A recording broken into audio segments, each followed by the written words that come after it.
ಸ್ನೇಹಿತರೆ, ವೇದಿಕೆ ಮೇಲೆ ಇರುವ ಎಲ್ಲ ಗಣ್ಯರೇ, ಅಕ್ಕ ತಂಗಿಯರೇ, ಈಗ 2 ಗಂಟೆ ಆಗಿರೋದ್ರಿಂದ ನಾನೇನು ಮಾತಾಡಕ್ಕೆ ಹೋಗೋದಿಲ್ಲ. ಅದು ನನಗೆ ಒಂದು ಅವಕಾಶ ಕೊಟ್ಟಿರೋದ್ರಿಂದ 2 ನಿಮಿಷಕ್ಕೆ ಮೇಲೆ ನಾನು ಮಾತಾಡಲ್ಲ. ಒಂದು ಏನಂದ್ರೆ, ಇವತ್ತು ಇಲ್ಲಿ ನಾನು ಭಾಗವಹಿಸಕ್ಕೆ ಬಂದಿದ್ದೀನಿ. ಇಲ್ಲಿ ನಡೆದ ಇದ ಮೀಟಿಂಗ್ ನೋಡಿ ನನಗೆ ತುಂಬಾ ಖುಷಿ ಆಗುತ್ತೆ. ಯಾಕಂದ್ರೆ ಇಲ್ಲಿ ಮಾತಾಡಿದ ಅಷ್ಟು ಜನರು ಕೂಡ ಕಾರ್ಮಿಕರ ನಾಯಕರು, ಕಾರ್ಮಿಕರಾಗೇನೂ ಇದ್ದಾರೆ. ಅದರಿಂದ ಬೇರೆ ರಾಜಕೀಯ ಪಕ್ಷಗಳ ಮೀಟಿಂಗ್ಗಿಂತ ಭಿನ್ನವಾಗಿ ಇವತ್ತು ಮೇ ದಿನವನ್ನ ನೀವು ಆಚರಣೆ ಮಾಡ್ತಾ ಇದ್ದೀರಿ. ಅದು ನನಗೆ ತುಂಬಾ ಖುಷಿ ಆಗ್ತಾ ಇದೆ. ಇನ್ನೊಂದು ಒಂದೇ ಒಂದು ವಿಚಾರ, ನಾವು ಇವತ್ತು ಅಮೆರಿಕದಲ್ಲಿ ನಡೆದ ಈ ಹೋರಾಟದ ಗುರುತನ್ನ ಇವತ್ತು ನಾವು ಇಲ್ಲಿ ಮಾತಾಡ್ತಾ ಇದ್ದೀವಿ. ಕೆಂಪು ಜಂಟ ಹಿಡಿದು ಒಂದು ವಿಮೋಚನೆ ದಾರಿಯನ್ನು ಹುಡುಕ್ತಾ ಈ ಮೀಟಿಂಗ್ ಎಲ್ಲ ನಾವು ಮಾಡ್ತಾ ಇದ್ದೀವಿ. ಈ ಸಂದರ್ಭದಲ್ಲಿ ನಾವು ಯಾರಿಂದ ವಿಮೋಚನೆ ಪಡ್ಕೋಬೇಕು, ನಮ್ಮ ಶಕ್ತಿ ಏನು, ನಮ್ಮ ಆಳುವರ ಶಕ್ತಿ ಏನು ಎಂದು ಮಾತ್ರ ನಾವು ಗುರುತಿಸ್ಕೋಬೇಕು. ಆವಾಗ ಮಾತ್ರ ನಾವು ಯಾವುದೇ ಹೋರಾಟದಲ್ಲಿ ಯಶಸ್ವಿ ಆಗಕ್ಕೆ ಸಾಧ್ಯ. ಈಗ ನಮ್ಮ ಶಕ್ತಿನ ಮೇದಿನ ಹೋರಾಟದ ಮುಖಾಂತರ ನಾವು ಗುರುತಿಸ್ಕೊಳ್ತಾ ಇದ್ದೀವಿ. ಆದ್ರೆ ನನ್ನ ಮುಖ್ಯವಾದ ವಿಚಾರ ಅಂದ್ರೆ, ನಾವು ಯಾರಿಂದ ವಿಮೋಚನೆ ಪಡಿಬೇಕು, ಅವರು ಹೇಗಿದ್ದಾರೆ ಅಂತ ಹೇಳಿದ್ರೆ, ನಾವು ಇತ್ತೀಚೆಗೆ ನರೇಂದ್ರ ಮೋದಿ ಅವರು ಆಡಿದ ಕೆಲವು ಮಾತುಗಳಿಂದ ನಾವು ನಮ್ಮ ವಿರೋಧಿನ ಅರ್ಥ ಮಾಡ್ಕೋಬಹುದು. ಒಂದು ವಾರ ಹಿಂದೆ ನರೇಂದ್ರ ಮೋದಿ ಅವರು ಹೇಳಿದ್ರು, ಭಾರತದ ಸ್ವತಂತ್ರ ಹೋರಾಟವು 800 ವರ್ಷಗಳಿಂದ ನಡೆಯುತ್ತದೆ ಅಂತ ಹೇಳಿದ್ರು. ಅಂದ್ರೆ 800 ವರ್ಷ ಅಂತ ಅವರು ಹೇಳುವುದು ಏನಂದ್ರೆ, ಈ ಮೊಘಲರು, ಮುಸಲ್ಮಾನರು ಭಾರತಕ್ಕೆ ಬಂದ ಮೇಲೇನೆ ಭಾರತ ಸಮಾಜ ಗುಲಾಮ ಸಮಾಜ ಆಗಿದೆ ಎಂದ.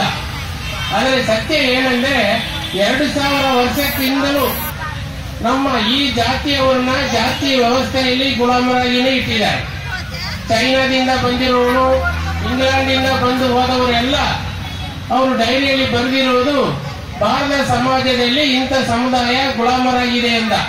ಆದರೆ ನರೇಂದ್ರ ಮೋದಿ ಅವರು ಅದನ್ನ ಮರೆಮಾಚುತ್ತಾರೆ ಅಂತ ಹೇಳಿದ್ರೆ, ನಮ್ಮನ್ನ ಮತ್ತಷ್ಟು ಗುಲಾಮರಾಗಿ ಇಟ್ಟು ಅವರು ಹಿಂದುತ್ವದ ಅಡಿಯಲ್ಲಿ ನಮ್ಮನ್ನ ಆಳಕ್ಕೆ ಮುಂದಾಗಿದ್ದಾರೆ ಎಂಬುದನ್ನ ಮುಸ್ಲಿಮರ ವಿರುದ್ಧ ಈ ರಾಷ್ಟ್ರವನ್ನ ಎಚ್ಚುಕಟ್ಟುವ ಹುನ್ನಾರವನ್ನು ಮಾಡ್ತಾ ಇದ್ದಾರೆ. ಅದು ಮುಸ್ಲಿಮರಿಗೂ ಮಾತ್ರ ಕೆಟ್ಟದಲ್ಲ, ಇಡೀ ಸಮುದಾಯಕ್ಕೆ, ದಲಿತರಿಗೆ, ಕಾರ್ಮಿಕರಿಗೆ ಎಲ್ಲರಿಗೂ ವಿರುದ್ಧವಾದ ಒಂದು ಸಿದ್ಧಾಂತವನ್ನ ನರೇಂದ್ರ ಮೋದಿ ಇವತ್ತು ಮುಂದಿಡ್ತಾ ಇದ್ದಾರೆ. ಅದನ್ನು ನಾವು ಈ ಸಂದರ್ಭದಲ್ಲಿ ಅರ್ಥ ಮಾಡಿಕೊಂಡು ಈ ಮೇದಿನ ಗುರಿಯನ್ನು ಸಾಧಿಸಲು ಮುಂದುವರೋಣ ಅಂತ ಹೇಳಿ ನನಗೆ ಅವಕಾಶ ಕೊಟ್ಟಿದ್ದಕ್ಕೆ ವಂದಿಸಿ. ನಾವು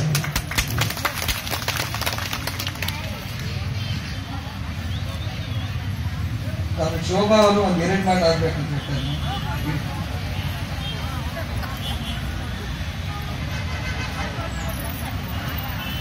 ಎಲ್ಲರಿಗೂ ನನ್ನ ನಮಸ್ಕಾರಗಳು. ಜನ ನಿಂತಿ ಕುತ್ತಿ ಕೇಳುವಂತ ವಿಷಯ ಇದು, ನಾವು ಹೇಳೋಂಥದ್ದಲ್ಲ. ನಮ್ಮ ಯೂನಿಯನ್ ಕಡೆಯಿಂದ ಇಷ್ಟು ಜನ ಸೇರವ್ರೆ, ಏನಕ್ಕೋಸ್ಕರ ಸೇರವ್ರೆ, ಯಾಕೆ ಮಾತಾಡ್ತವ್ರೆ, ಏನಕ್ಕೆ ಮಾಡ್ತಾವ್ರೆ, ಅದನ್ನ ನೀವು ಅರ್ಕೋಬೇಕು.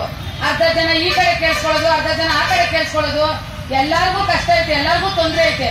ಕೆಲವ್ರಿಗೆ ಅರಿಯನ್ಸ್ ಬಂದಿಲ್ಲ, ಸಂಬಳ ಆಗಿಲ್ಲ, ಇನ್ನ ಅವ್ನು 7-10 ತಿಂಗಳಾಯ್ತು, 10 ತಿಂಗಳಿಂದ ಇನ್ನೂ ಸಂಬಳ ಕೊಟ್ಟಿಲ್ಲ. ಅದನ್ನ ಗಮನ ಇಟ್ಟು ಕೇಳಿ, ಯಾರು ಇದಾರೋ ಅವ್ರನ್ನ ಕೇಳಿ ಏನಾದ್ರು ವಿಚಾರಿಸೋಣ, ಮಾಡೋಣ ಅಂತೀರ. ಅವ್ರವ್ರ ಪಾಡ್ಗ ಅವ್ರು ಮಾತಾಡ್ತಾ ಇದ್ರಲ್ಲ, ಕೇಳ್ಕೊಂಡು ಕಷ್ಟ ಸುಖ ನಾವು ಬಿಸ್ಕಲ್ಲಿ ಏನಕ್ಕೆ ಬಂದಿದೀವಿ, ನಮ್ ಕಷ್ಟ ಕೇಳಕ್ಕೆ. ಇಲ್ಲ ಗೆದ್ದಿರೋನು ಯಾವನ ಬಂದು ಮಾಡ್ತಾವನ, ಇಲ್ಲ ಯಾವನ ಕಾರ್ಪೊರೇಟ್ ಬಂದು ಕೇಳ್ತಾವ ನಮ್ ಕಷ್ಟ ಏನು ಅಂತ. ಇವತ್ತು ನಮ್ ಯೂನಿಯನ್ ಕೇಳ್ತಾವ್ರೆ ನಮ್ ಕಷ್ಟ ಏನು ಅಂತ ಕೇಳ್ತಾವ್ರೆ. ಅದನ್ನ ಕೇಳ್ಕೊಡ್ರಿ. ನಿಮ್ ಕೆಲಸ 1000 ಇರ್ತೈತೆ, ಆ ಕೆಲಸನ ಬಿಟ್ಟು ನೀವು ಒಗ್ಗಟ್ಟಾಗಿ ಜನ ಬಂದು ಸೇರಿ, ಕೆಲವು ವಾರ್ಡ್ಗಳಲ್ಲಿ ಇನ್ನು 1 ತಿಂಗಳು ಅರಿಯಸ್ ಕೊಟ್ಟಿಲ್ಲ, ಇದೆಲ್ಲ ನಿಮ್ ಗಮನಕ್ಕೆ ಬರ್ಲಿ ಅಂತ ಜನ ಒಗ್ಗಟ್ಟಾಗಿ ನಿಂತಿ ಕೇಳಿ ನಮ್ ಕಷ್ಟ ಸುಖ ಅರ್ಕೊಂಡು ಮಾತಾಡೋದು ನೋಡ್ರಿ. ಅಲ್ಲಿ ನಿಂತ್ಕೊಳ್ಳೋದು, ಇಲ್ಲಿ ನಿಂತ್ಕೊಳ್ಳೋದು, ಇಲ್ಲಿ ಮಾತಾಡೋದು, ಅದೆಲ್ಲ ಮಾತಾಡ್ಬೇಡ್ರಿ. ಜನ ಒಗ್ಗಟ್ಟಾಗಿ ನಿಂತು ಮುಂದೆ ನುಗ್ಗ್ರಿ. ಕೆಲ್ಸಕ್ಕೆ ಬೆಳಗ್ಗೆ 6 ಗಂಟೆಗೆ ಹೋಗ್ಬೇಕು ಅನ್ನೋದು ಜ್ಞಾಪನ ಇರುತ್ತೆ. ಅದೇ ತರ ಈ ಸಂಘಕ್ಕೂ ಬರ್ಬೇಕು ಅನ್ನೋದು ಜ್ಞಾಪನ ಇರ್ಬೇಕು ಜನಕ್ಕೆ. ಇದು ನಮ್ಮ ಸಂಘಟನೆ, ನಮ್ದು ಅಂತ ನೀವು ತಿಳ್ಕೊಂಡು ಮುಂದೆ ನುಗ್ಗಿದ್ರೆ ಎಲ್ಲ ಕೆಲಸ ಇರ್ತದೆ. ಮೇಸ್ಟ್ರೆಲ್ಲ, ಕಾಂಟ್ರಾಕ್ಟ್ ಎಲ್ಲ ಅದೆಲ್ಲ ಮಾತಾಡೋದಲ್ಲ. ನಮ್ ಕೆಲಸ, ಆ ಕೆಲಸ ಇವತ್ತಿಲ್ಲ ಅಂದ್ರೂ ನಾಳೆ ನಮ್ ಕಡೆಯಿಂದ ಬರುತ್ತೆ. ಕೆಲಸ ಅಂತ ತಿಳ್ಕೊಂಡು ಮುಂದೆ ನುಗ್ಬಿಟ್ಟು ಅವತ್ತೊಂದ್ ದಿವಸ ಕೆಲಸ ಬಿಟ್ಟಾಕ್ಬಿಟ್ಟು ಬಂದ್ರಿ. ಅವಾಗ ಯಾವ ಕೇಳ್ಕೊಂಡು ಮಾಡ್ತಾನ ಬಂದು ಅವ್ನು ಗೆದ್ದಿರೋನ್ ಮಾಡ್ತಾನೆ ಕೆಲಸನ. ಇಲ್ಲ ಇಷ್ಟು ವರ್ಷ ಗೆದ್ದವನಲ್ಲ ಯಾವನಾದ್ರಾಗ್ಲಿ ಬಂದು ನಿಮ್ ಕಷ್ಟ ಏನು ಅಂತ ಕರ್ತಿ ನಿಮ್ಮನ್ನ ಕೇಳಿದಾರ? ಕೇಳೋರಿಲ್ರಿ ಯಾರ್ದಾದ್ರು? ನಿಮ್ ಕಷ್ಟ ಏನು ಅಂತ ಹೇಳೋರ? ಇಲ್ಲ 12,000 ಸಂಬಳ ಕೊಟ್ಟವ್ರ? ಇಲ್ಲ ಅರಿಯಸ್ ಕೊಟ್ಟವನ? ಇಲ್ಲ ನಿಮ್ಮ ಮನೆಯಲ್ಲಿ ಅಂತ ಕೊಟ್ಟವ್ರ? ಏನೂ ಇಲ್ಲ. ಅವ್ರಿಗೇನು ಸ್ವಚ್ಛ ಆಗ್ಬೇಕು. ನಾವು ನಾಷ್ಟ ಹೋದ್ರು ಕೊಡೋದಿಲ್ಲ, ಅವ್ರಿಗೆ ಸ್ವಚ್ಛ ಆಗ್ಬೇಕು. ಒಬ್ಬ ಕಾಂಟ್ರಾಕ್ಟ್ಗೆ 25 ಜನ ವರ್ಕರ್ಸ್ ಅವ್ನು ಕೊಟ್ಟ 5 ಜನಕ್ಕೆ 15 ಜನಕ್ಕೆ ಇನ್ನು 10 ಜನ ಸಂಬಳ ಎಲ್ಲಾಯ್ತದೆ. ಇದೆಲ್ಲ ನಿಮ್ಗೆ ಗೊತ್ತಾಯ್ತದ? ಅವ್ನು ಹೇಳಿದಾಗ ಕೆಲಸ ಮಾಡ್ತೀರಾ ಅಲ್ವಾ? ಈ 10 ಜನ ಸಂಬಳ ಯಾವನ್ ತಗೋತಾನೆ? ಏನಕ್ಕಿಂತ ಕಾಂಟ್ರಾಕ್ಟ್ ಕೊಡ್ಬೇಕು, ಅಲ್ಲಿಗೆ ಅವ್ನಿಗೆ ಲಂಚ ಬರ್ತದೆ. ಅದಕ್ಕೋಸ್ಕರ ಅವ್ನು ಟೆಂಡರ್ ಕೊಡ್ತಾವನೆ. ಈ ಲಂಚ ಬಿಟ್ರೆ ನಮ್ ದುಡ್ಡು ನಮಗ್ ಬರುತ್ತೆ. ಇವತ್ತಿನ ನಾಳೆ ನಮ್ ದುಡ್ಡು ನಮಗ್ ಬಂದೇ ಬರುತ್ತೆ. ನಾವು ಭರವಸೆ ಇಟ್ಕೊಂಡು ಈ ಸಂಘದ ಜೊತೆ ನಾವು ಕೈ ಜೋಡಿಸಿದ್ರೆ ನಮ್ಗೆಲ್ಲ ದುಡ್ಡು ಬರುತ್ತೆ ಅಂತ